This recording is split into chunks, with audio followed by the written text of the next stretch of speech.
दोस्तों भारतीय state bank SBI में अगर आपका खाता है तो अच्छी खबर है, आज एसबीआई ने करोड़ों ग्राहकों को शानदार तोहफा दिया है। अब आपको एफडी पर ज्यादा ब्याज मिलेगा। देश का सबसे बड़ा बैंक एसबीआई अब लोगों को एफडी पर ज्यादा कमाई का ऑप्शन दे रहा है। बैंक की तरफ से एफडी पर मिलने वाली नई ब्याज दरों का ऐलान किया है। आइए देखते हैं कि 7 दिन से शुरू होने वाली एफडी से लेकर 1 साल, 2 साल, 5 साल, 7 साल तक की एफडी पर अब आपको कितना इंटरेस्ट मिलेगा। एसबीआई की एफडी की शुरुआती ब्याज दरों की बात करें दोस्तों तो 7 दिन से 45 दिन की अवधि के लिए एफडी पर सामान्य लोगों को 3.5% और वरिष्ठ नागरिकों के लिए अब 4% तक ब्याज मिलेगा। और इसी तरह से 180 दिन यानी कि 6 महीने तक की एफडी के लिए सामान्य लोगों को जो पहले 0.5% ब्याज मिलता था उसकी जगह 5.5% ब्याज मिलेगा। और सीनियर सिटीजन के लिए ये ब्याज दरें 6% तक होगी। 180 दिन से लेकर 210 दिन की अवधि के लिए ये ब्याज दर 0.6% नहीं बल्कि 6% होगी। पहले 5.75% ही थी, लेकिन इसको बढ़ा दिया। और वरिष्ठ नागरिकों के लिए तो ये 6.5% होगी। 211 दिन से लेकर 1 साल से कम की अवधि तक एफडी पर लोगों को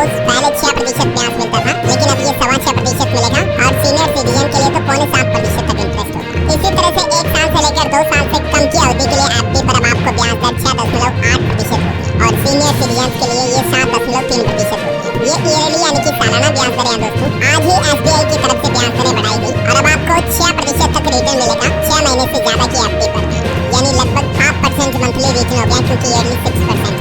और भी आप ये टेबल में देख सकते हैं कि अलग-अलग दिनों की एफडी के लिए नई ब्याज दरें क्या होगी और सीनियर सिटीजन के लिए ब्याज दरों में कितनी बढ़ोतरी की गई है। 3 से 5 साल तक की एफडी के लिए 0.7% तक ब्याज मिलेगा, 7.25% सीनियर सिटीजन के लिए होगा। और 5 से 10 साल तक की अधिकतम अवधि की एफडी करवाते हो आप तो 6.5% इंटरेस्ट मिलेगा, जबकि सीनियर सिटीजन के लिए 7.5% होगा सीधा इंटरेस्ट, है ना। तो उम्मीद है दोस्तों एसबीआई न्यूज को लेकर छोटा सा अपडेट आपको जरूर जानने मिला होगा। वैसे दोस्तों आपको सबसे बेहतर सुविधाएं किस बैंक की लगती हैं, आपकी क्या राय है, मुझे नीचे कमेंट करके बताइए।